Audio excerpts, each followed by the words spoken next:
Hello everyone, I hope you all doing well and good. और आपने बहुत अच्छे से एंजॉय करा होगा और रेस्ट कर लिया होगा प्रॉपर्ली अपनी सीए फाउंडेशन सितंबर 2025 एग्जाम्स के बाद। जो भी सारे स्टूडेंट्स बहुत श्योर हैं कि उनके सारे पेपर्स बहुत अच्छे गए हैं और वो क्लियर कर ही रहेंगे अपनी एग्जाम्स, वो सीए इंटर की प्रैक्टिस अब चालू कर दें और प्रिपरेशन अच्छे से स्टार्ट करो, क्योंकि सीए इंटर जनवरी 2026 की डेट्स भी आ गई हैं। ग्रुप 1 की डेट है 6th, 8th एंड 10th जनवरी और ग्रुप 2 की डेट है 12th, 15th और 17th जनवरी। और उसके अलावा जो स्टूडेंट्स हैं जो थोड़े भी डाउटफुल हैं कि पेपर अच्छा नहीं गया, और जो स्टूडेंट्स हैं जो फर्स्ट टाइम अब अपीयर करने वाले हैं for January 2026 CA foundation exam, so let's start fresh for the January 2026 examination. और जनवरी 2026 की डेट्स भी रिलीज हो गई हैं for CA foundation course. Dates हैं 18th, 20th, 22nd और 24th जनवरी। तो बेसिकली हमारे पास 114 डेज हैं। तो इन 14 डेज में से आखिरी के डेज तो आप अकाउंट्स के लिए पढ़ेंगे because it is the first paper.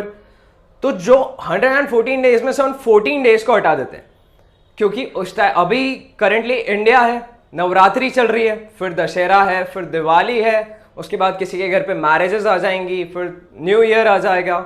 तो बेसिकली बचे कितने हमारे पास 100 डेज। इन 100 डेज में कैसे अच्छे से क्यूए की पूरी प्रिपरेशन कर लें, उसके लिए I have prepared a 100-day planner for you all, जिसे अगर आप फॉलो करेंगे तो आई गारंटी कि आपका बहुत अच्छा स्कोर होगा और हो सकता है आप 80+ भी स्कोर कर लें इजीली अपनी नेक्स्ट पेपर में। So here is the planner. एक 60-day टाइम टेबल है जिसमें आपको डेली 2.5 आवर देने पड़ेंगे फॉर क्यू ओनली। तो डे 1 से 3 में हम चैप्टर नंबर 1 पढ़ेंगे फॉर बेसिक मैथमेटिक्स, जो है ratio and proportion, indices, logarithm. आपको ये चैप्टर सबसे पहले पढ़ना है।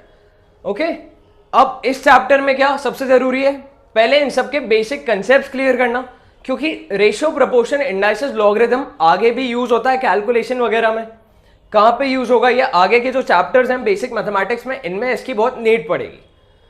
तो ये कंसेप्ट क्लियर करने के साथ अगर यहाँ कोई फॉर्मूलेज आ रहे हैं तो उन्हें भी ध्यान रखना है, इन सबकी प्रॉपर्टीज को बहुत अच्छे से याद रखना है।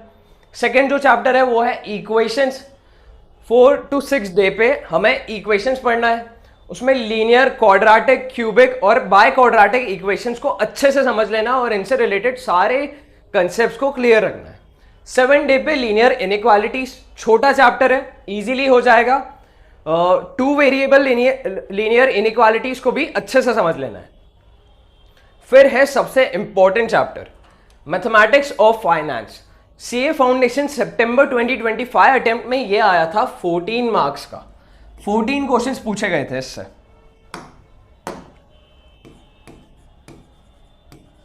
और ऑन एन एवरेज अगर आप प्रीवियस अटेम्प्ट्स को भी देखेंगे तो इससे अराउंड 14 मार्क्स का ही पूछा जाता है। और यहां पे क्या क्या टॉपिक्स इंपॉर्टेंट हैं, तो सबसे पहले सिंपल इंटरेस्ट, कंपाउंड इंटरेस्ट हो गया, जो बेसिक चीजें हैं। उसके बाद आ जाता है एन्युइटीज, उसमें क्या होता है रेगुलर एन्युइटी और एन्युइटी ड्यू।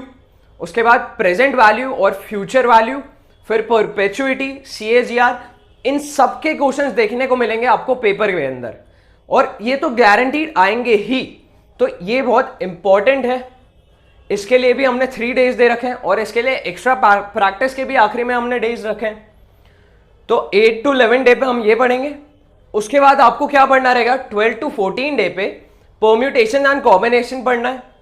15 to 17 डे पे series and sequence, AP, GP, HP आता है इसमें। इनके फॉर्मूलेज या जो भी इनकी प्रॉपर्टीज हैं वो आपको बहुत अच्छे से याद रखनी है। फिर 18 to 28 डे पे sets, relations, functions, limits and continuity. फिर उसके बाद डिफरेंशियल एंड इंटीग्रल कैलकुलस, ये आपने 10th और 12th में पढ़ा रहता है। इसके लिए 21st to 24th डे है। उसके बाद यहां पर खत्म होता है बेसिक मैथमेटिक्स। अब बारी आती है लॉजिकल रीजनिंग की। तो लॉजिकल रीजनिंग ना बहुत स्कोरिंग है, 20 मार्क्स का आता है और सिर्फ 4 चैप्टर्स हैं। और अगर आप अच्छे से ये 2.5 आवर दो तो वो चारों चैप्टर्स आप एक एक दिन में ही कर लोगे। मैंने आपको 2 चैप्टर्स में 2 दिन दे रखे हैं। तो 25th और 26th डे पे number series, coding, decoding and odd man out series करना है। 27th पे direction sense test. Direction sense test बहुत इजी है, आपको बेसिकली चारों डायरेक्शंस का पता होना चाहिए। उसके बाद आप हर टाइप के क्वेश्चन की प्रैक्टिस करोगे तो बहुत इजीली बनते जाएंगे। 28 से 29 पे सीटिंग अरेंजमेंट, जिसमें लीनियर और सर्कुलर अरेंजमेंट्स आ जाते हैं। 38 डे पे ब्लड रिलेशंस। ब्लड रिलेशंस के बारे में मैं वीडियो बना चुका हूँ, सीटिंग अरेंजमेंट का वीडियो अभी डलना बाकी है।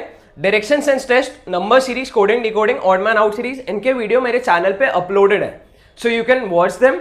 और मैंने उसमें सारे क्वेश्चंस अच्छे से कराए हैं, अगर आप उनसे कर लेंगे तो इन 3 चैप्टर्स की प्रिपरेशन तो बहुत अच्छे से हो जाएगी। यहां पे खत्म होता है लॉजिकल रीजनिंग का पार्ट, इसके बाद आता है स्टैटिस्टिक्स का पार्ट।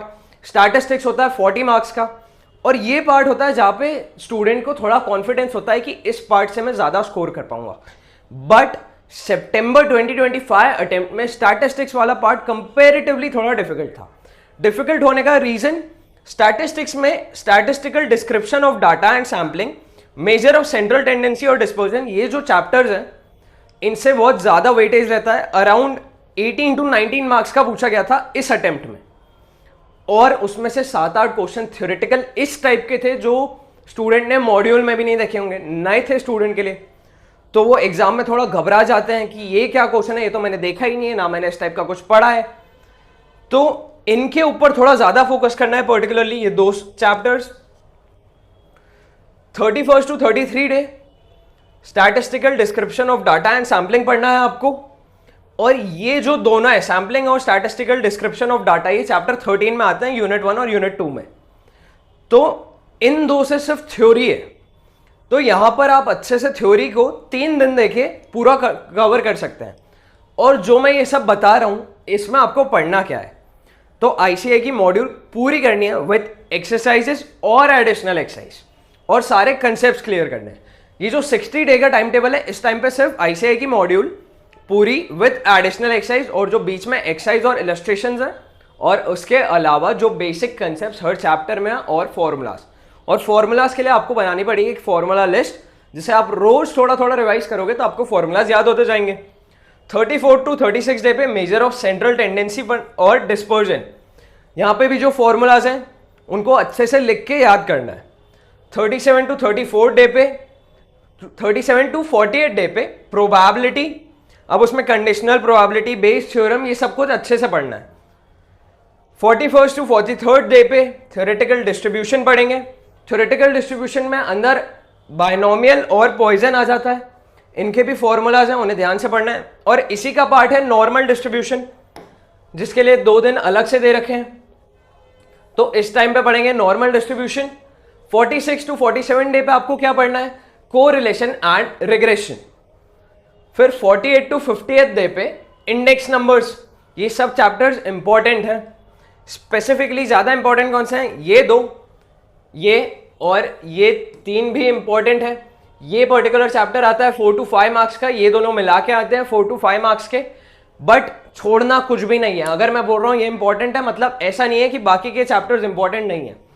अगर आप सिलेबस पूरा कंप्लीट करेंगे और फिर रिवीजन और मॉक टेस्ट पेपर्स करेंगे तो आप गारंटीड 40+ तो बहुत इजीली स्कोर कर लोगे, कैसा भी पेपर आए। अब 50 डेज तक सारे चैप्टर्स कंप्लीट हो गए।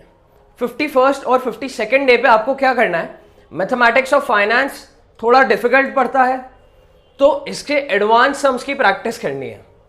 ओके, जो भी क्वेश्चंस में आपको इन पर्टिकुलर ड्यूरेशन, जो ये 60 डेज है, इन पर्टिकुलर सारे चैप्टर्स में जो भी आईसीआई की मॉड्यूल में आपको डाउट्स आ रहे हैं उन्हें मार्क करके रख लेना, क्योंकि ये 60 डे टाइम टेबल में जरूरी है मार्क करना। तो आगे इन क्वेश्चंस को प्रैक्टिस करनी रहेगी, तो वो स्ट्रेंथन अप होंगे, तो उनमें डाउट्स आना भी कम हो जाएंगे। और अगर आपको कोई डाउट्स आ रहे हैं तो I am there to help you, my number is provided over here. 53rd to 54th पे कैलकुलस की प्रैक्टिस करनी है एक्स्ट्रा प्रॉब्लम्स यूज करके। 55th और 56th डे पे प्रोबेबिलिटी की फिर से प्रैक्टिस करनी है। 57th और 58th डे पे सैम्पलिंग और मेजर ऑफ डिस्पर्जन। जो भी इनमें डाउट्स आ रहे हैं थ्योरी को वापस रिवाइज करना है, क्योंकि यहाँ पे कंफ्यूजन बहुत होता है। फिर 59 डे पे कोरिलेशन रिग्रेशन वापस पढ़ना है, यहाँ पे थोड़े फॉर्मूलाज में दिक्कत आती है, थोड़े क्वेश्चन बहुत लंबे हो जाते हैं। और 68 डे पे इंडेक्स नंबर्स वापस करना है। अगर इन सबको प्रॉपर्ली फॉलो करा तो बहुत अच्छे से 60 डे तक एक बार का पूरा सिलेबस कंप्लीट हो जाएगा, और उसमें कुछ चैप्टर्स एक बार के रिवाइज भी हो जाएंगे। अब 60 डे हो गए, बचे कितने 40 डेज। 40 डेज में जो 20 डेज हैं अभी, उसमें हम उठाएंगे हमारा पहला रिवीजन। उस पहले रिवीजन में आपको क्या करना है, ये सारे चैप्टर्स में जो भी मैंने बोला था ना डाउट्स आ रहे हैं, उन्हें सॉल्व करना है और प्रीवियस ईयर क्वेश्चंस करने हैं हर चैप्टर के लिए। पूरा पेपर लो, चैप्टर वाइज मार्क कर लो, और मैं खुद पर्टिकुलरली इन 3 चैप्टर्स के लिए, कौन से 3 चैप्टर, नंबर सीरीज वाला, डायरेक्शन सेंस टेस्ट और ब्लड रिलेशन के PYQ लास्ट 5 अटेम्प्ट्स के डाल चुका हूं। तो आपको वो भी यूट्यूब वीडियोस पे मिल जाएंगे मेरे चैनल पे। सो अगर आपने सब्सक्राइब नहीं कर रखा है सो प्लीज सब्सक्राइब, और वो वीडियोस खुद भी यूज करो और अपने फ्रेंड्स को भी शेयर करो। तो इन 3 चैप्टर्स के मैं डाल चुका हूं, और आगे मैं अब स्टैटिस्टिक्स से स्टार्ट करने वाला हूं, तो मैं उनके लिए भी डालूंगा चैप्टर वाइज। तो वो जो 20 डेज आ रहे हैं आफ्टर दीज 60 डेज, उन 20 डेज में हमें PYQ करने हैं हर चैप्टर के लिए, ताकि ये थोड़े और ज़्यादा स्ट्रेंथन हो जाएं। कहीं जो डाउट्स हम मार्क कर रहे हैं उन्हें सॉल्व करना है, और मैं आपकी हेल्प करने के लिए रेडी हूँ, पूरे टाइम अवेलेबल हूँ मैं आपको हेल्प करने के लिए। आप जो भी डाउट्स आ रहे हैं मुझे सेंड कर सकते हैं। अब ये हो गए 80 डेज, 60 प्लस 20 जब हमने फर्स्ट रिविजन कर लिया। लास्ट के जो 20 डेज हैं एग्जाम से जस्ट पहले, वो बहुत क्रूशल होते हैं। क्यों? क्योंकि उस टाइम पे आपको अब क्या ज़रूरत है सीखने की, टाइम मैनेजमेंट। एग्जाम में स्टूडेंट्स को बहुत दिक्कत आती है जो स्पेशली फर्स्ट टाइम अपीयर करते हैं, कि यार पेपर में टाइम बहुत कम पड़ गया, आता तो सब कुछ था। तो वही टाइम कम ना पड़े उसके लिए क्या करना है, उस टाइम पे मॉक टेस्ट पेपर्स और RTPs उठानी है। और जब MTPs लो, कोई से भी प्रीवियस ईयर की या करंट जो आएगी ICI के थ्रू, तो एक टाइमर सेट करना, पेरेंट्स को बोल देना अभी कोई डिस्टर्बेंस नहीं होना चाहिए, और प्रॉपर एक पेपर जैसा आता है उसी एनवायरनमेंट में पेपर देना है। और बीच में कोई भी आंसर चेक नहीं करना है कि ये सही कर रहा हूं कि गलत। पूरा पेपर अटेम्प्ट करो, अपने आप को चेक करो कि मैं किस लेवल पे हूं अभी। इस तरह से आप 20 दिन रोज प्रैक्टिस करोगे QA की, तो फॉर श्योर उस टाइम पे जो आपके प्रीवियस डाउट्स हैं वो क्लियर हो चुके हैं, तो आप सिर्फ सक्सेस की तरफ ही जा रहे हो। तो ये 20 डेज जब ओवर हो जाएंगे ना, तो आप टाइम मैनेजमेंट भी सीख जाओगे, आपको कोई दिक्कत नहीं रहेगी किसी भी पर्टिकुलर चैप्टर में, आपके सारे डाउट्स भी क्लियर हो चुके होंगे। इस वे में फॉर श्योर आप स्कोर करोगे more than 60, more than 70। So please follow this plan according to me, और आपके बहुत अच्छे मार्क्स आएंगे। अब जो भी स्टूडेंट्स को कुछ डाउट्स आते हैं तो मुझे टेक्स्ट कर सकते हैं, और प्लीज ऑल्सो कमेंट कि आपको पेपर देते टाइम क्या दिक्कत आती है, ये किस चैप्टर में पर्टिकुलरली दिक्कत आ रही है, तो प्लीज कमेंट कीजिए। और जो भी नए स्टूडेंट्स हैं प्लीज सब्सक्राइब कीजिए, और मुझे बताइए आपको क्या डिफिकल्टीज फेस होती हैं, सो आई कैन हेल्प यू, और मैं आपकी प्रॉब्लम सॉल्व कर पाऊँ। Thank you everyone and stay tuned.